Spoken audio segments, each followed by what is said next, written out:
Hey everyone, hope you're having a great day. So a couple stories I want to talk to you about today are Bitcoin obviously is above 50K right now. Cardano is hitting its all-time highs. There's a story about Ethereum along with PayPal in the UK just being allowed right now. And then there's a little quick story on Dogecoin. Some other things I want to talk to you guys about. Obviously yesterday I posted the video on Riot blockchain, their miner count, what their earning potential is and possible stock price. Could be by the end of the year. So if you haven't checked that out, go ahead and check that out. That's in the deep dive playlist along with this playlist, which is crypto. And then I'll be working on Hut 8 mining this week to get their miner count and then provide you guys with a video on that. So if you're interested in those kind of types of videos, go ahead and subscribe to the channel. That way you know when they're going to be posted and you guys can take a look at those and let me know what you guys think. All right, so let's get into the sticks here. So Bitcoin right now obviously reached its resistance level above 50,000. It's trading at right now at 50,330, and this is right around, what is this, 6:35 in the morning Central Time. So nice breakout above the resistance line here that we had around the 49,717 mark, and we're above it, so that's a good sign. On the RSI, we obviously went up, we went down a little bit, and then back up a little bit. So we're doing good. The RSI isn't overbought yet. There's more room to run, obviously, in the 4-hour chart. On the daily chart, if you look at it, we are kind of hovering there, but we've been hovering there for a while now above the 70 mark. Ever since we reached the 42,000 mark. So we're up 8,000, and obviously we've pulled back, and we've kind of up and down for a while. But the important thing is the price has continued to increase, so that's a good sign. I think we have more room to run before we have maybe a little bit of correction where the price comes back down a little bit, just to relieve the little RSI pressure a little bit. So let's look at next is Dogecoin. Doge is trading at 32 cents right now. It's obviously lower from the high that it reached earlier this week, which was around 34, 35 cents. And it's come down obviously to a low of 27 cents, and we're back up to 32 cents right now. RSI is looking good. We're in the middle range, so we obviously have more room to run still. There's more upside potential, I think, with Dogecoin. We'll have a story about that one coming up here. Next, we have Stellar. Stellar is also up. It is at 38 cents right now. It is down from the high that it reached earlier this week at 40 cents, but RSI is looking good. We have room to run, so we could probably beat that by the end of this week. I think we might be able to beat that 41 cent mark that we reached back on, what was that, August 15th. We'll keep an eye on that one. So there's room to go. Litecoin is up to 189. We are seeing that it has kind of passed its resistance. Resistance was right around the 183 mark, so we're above the resistance. It's a good sign. RSI is looking healthy, so we got room to run as well. Cardano just continues to surprise me, to be honest. I thought we would have a pullback by now, but it's continuing to go to all-time highs. RSI is a little high, so I wouldn't be surprised if we see a little pullback here just to relieve some of the pressure on the RSI, and then we'll continue going up. There was a story floating around over the weekend that Cardano could possibly reach $150 per coin. I think they're dreaming. There's no way it's going to reach that this year, maybe in the next or the following bull cycle.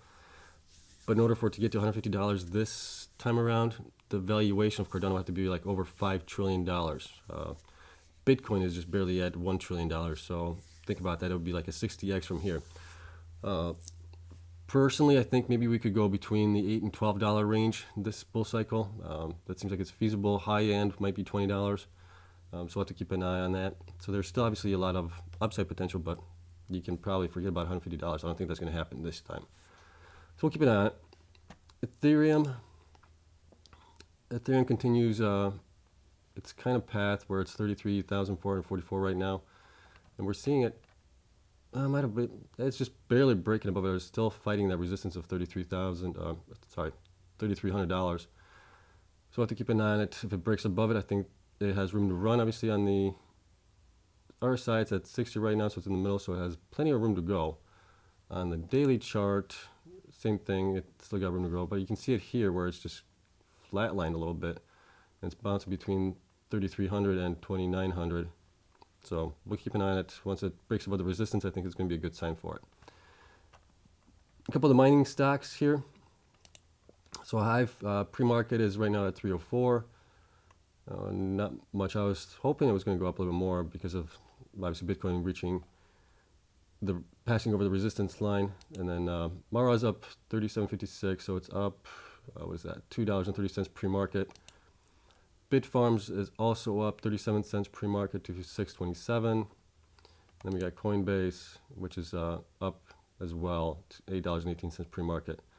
Obviously, based on the Bitcoin news, that Bitcoin is above 50,000 right now, so that's pushing those stocks up higher. So we'll have to keep an eye on Hive, obviously, to see if it does anything pre-market. And then we're waiting also on earnings to show up, possibly September 26th, I think it was, that they're posting those. Okay, so let's get into the first story here. All right, let's actually do the market cap. So market cap right now is, let's see if we can refresh this. So Bitcoin's market cap is 942 billion. Ethereum is at 389. Cardano is at 90 billion. Nicely surpassed Binance by about 14 billion in market cap. So number 3 is Cardano. Number 4 is Binance. Then you got Tether, XRP, Dogecoin, Polkadot, and USD Coin. And then Solana is number 10. So Solana is up 35% over the last week. It's down actually 5% in the last 24 hours, which is interesting. But Cardano has been up 30% in the last 7 days, 7.9% in 24 hours, and less than 1% up in the 1 hour.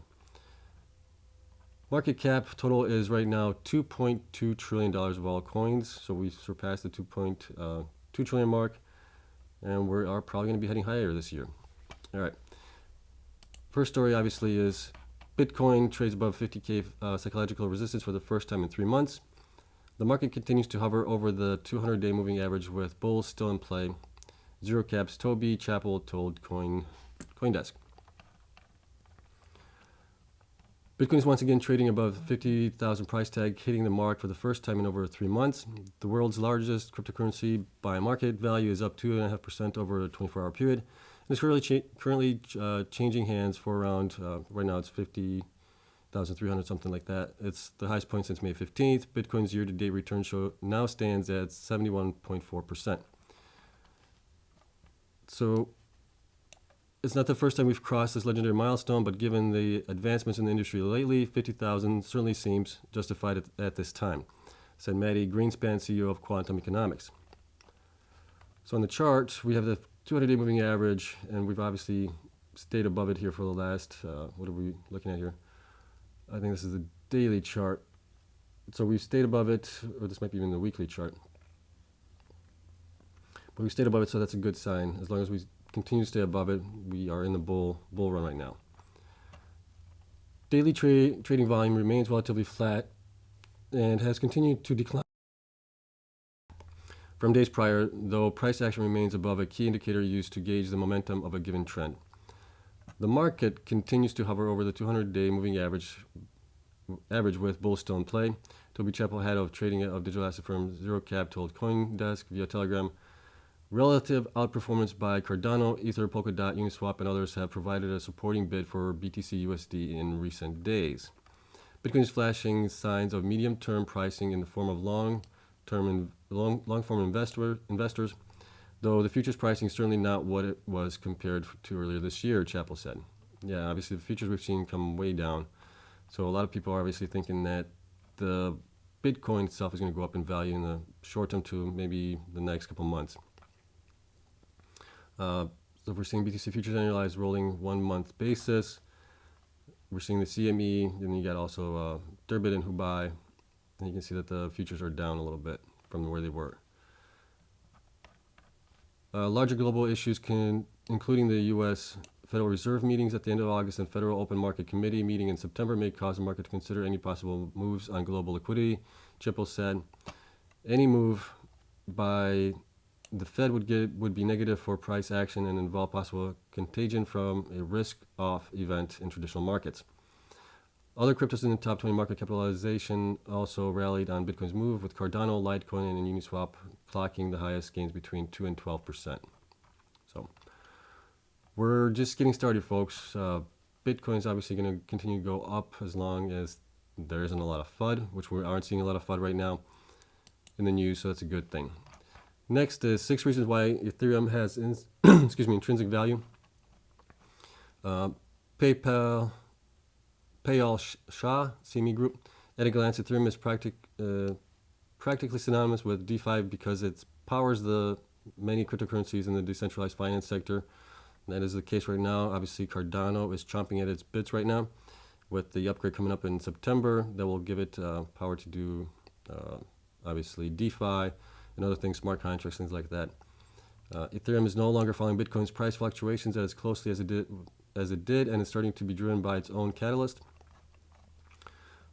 So here are the 6 reasons why Ethereum has intrinsic value. Obviously, smart contracts capability, we know that.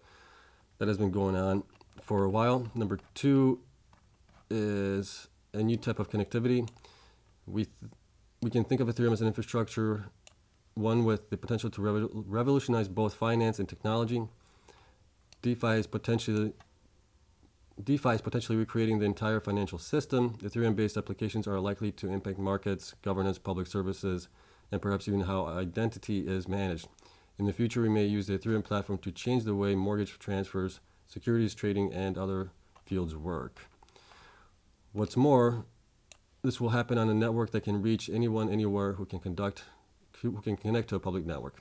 And obviously, this is the same goal that Cardano is going after.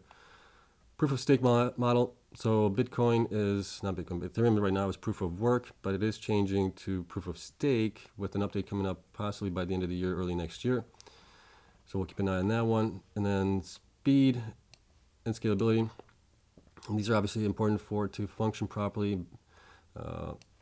Ethereum is different from Bitcoin as measured by 2 key metrics. Ethereum block times currently stand at between 10 to 15 seconds compared to Bitcoin's 10 minutes, as well as Ether transactions will show in about 5 minutes, while it takes Bitcoin about 40 minutes to complete transactions.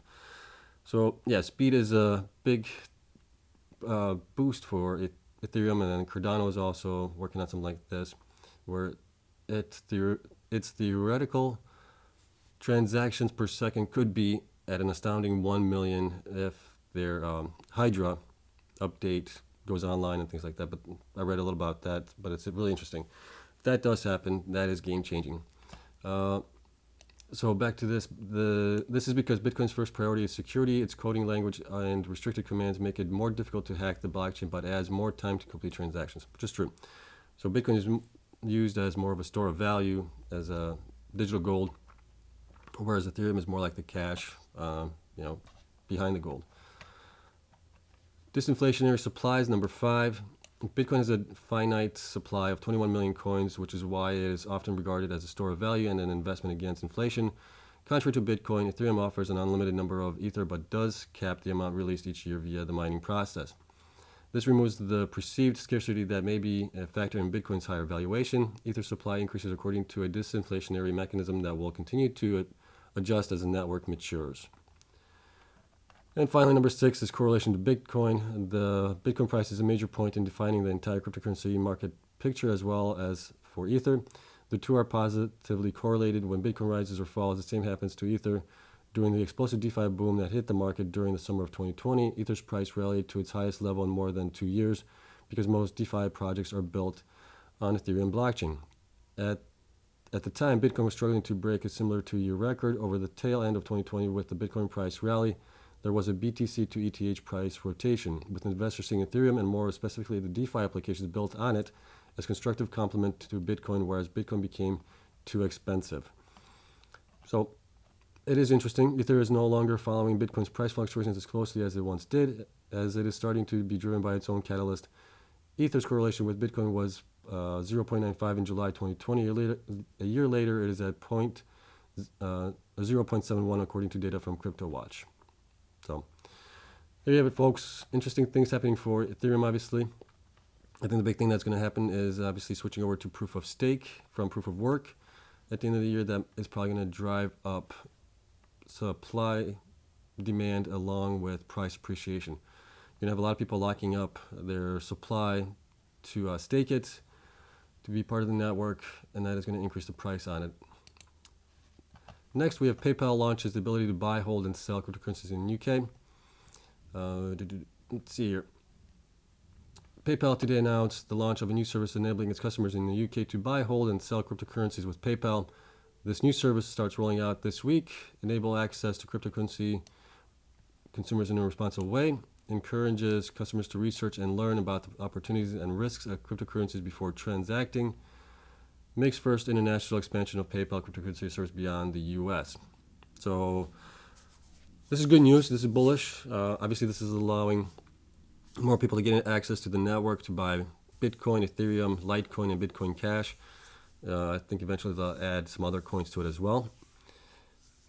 But as more people get on the network, you have more demand. Supply dwindles, obviously, because of that. So prices are going to go up. Simple supply and demand economics on this. So good news for us. I think this will help the market go up in value in the short term and possibly in the next couple months. And then finally, the last story I want to talk to you guys about is top trader warns not to sleep on Dogecoin. Flips mega bullish on Solana-based altcoin. So here we go. A widely followed crypto trader is warning people not to forget about leading meme crypto asset Dogecoin, and he's also flipping bullish on one Solana-based digital asset. The pseudonymous trader known as Kelio tells his 356,000 Twitter followers that he's bullish on Doge. Worth saying one more time. Oh, there we go. Let's go back. Worth saying one more time because I love you guys. Don't sleep on Doge here. Looking at Dogecoin against Bitcoin, Kelio says the Doge BTC will continue going on a tear until it meets a high time frame resistance of 0.00009 BTC worth 44 cents at time of writing. Here's the game plan. He tweets, Dogecoin will continue to melt higher until it hits the HTF resistance on the BTC pair around 900 Satoshis. This is where you should be stacking because when it breaks that line, it's over, aka Giga send above $1. And then here's a chart that he's talking about here. Let's see if we can, no, we can't zoom in on it. So here's the resistance part that he's looking at. If it's once it goes above 900 Satoshi, he's thinking it's going to continue to go up higher to $1 and break the previous all-time high, which was around 72 cents, right when Elon Musk was performing on Saturday Night Live. And then Kelly is also bullish on Kin, the cryptocurrency for the messaging service Kit. The trader says that Kin is one of the cheapest coins in the Solana ecosystem and has been enjoying some promising price action. According to Kelly, Kin may be ready to break out to the next major resistance. All right. All positive things for us. I think this is a good day. Not a lot of FUD going out in the news right now. There's still a little FUD about, obviously, regulations, things like that. Something to be mindful of, something to pay attention to. But I think in the long run, we are doing well. And sorry about that. It looks like, if you can hear that, that's water running on my pipes here. So I do apologize for that. But I do think we're in a good place right now. I think we have time and obviously the support to go up higher with Bitcoin obviously going up above 50,000 right now. We'll have to keep an eye on it. Let's see here. Yeah, all right. Well, Bitcoin continues to go up higher right now. It's at 50,446 while we're watching this, so we're going higher. Let's take a look at Cardano as well at the end here. That's $2.83. So if you're a long-term holder, you're doing great. If you're day trading it, be careful out there. Obviously, we're kind of high on, especially Cardano. We may have a pullback on it, along with BTC a little bit. I think we may go up to 51, 52 today, and then maybe do a little correction from there. We'll have to keep an eye on it. Let me know what you guys think as far as Bitcoin being above 50,000. Where do you see it going in the next week? Do you think we'll hit maybe 55 by the end of the week? Or will we go down from here a little bit? I'm still have a little feeling that we may test the 50-day moving average before we continue on higher. So let me know what you guys think. Thank you so much for watching, and I'll see you guys in the next one. Bye.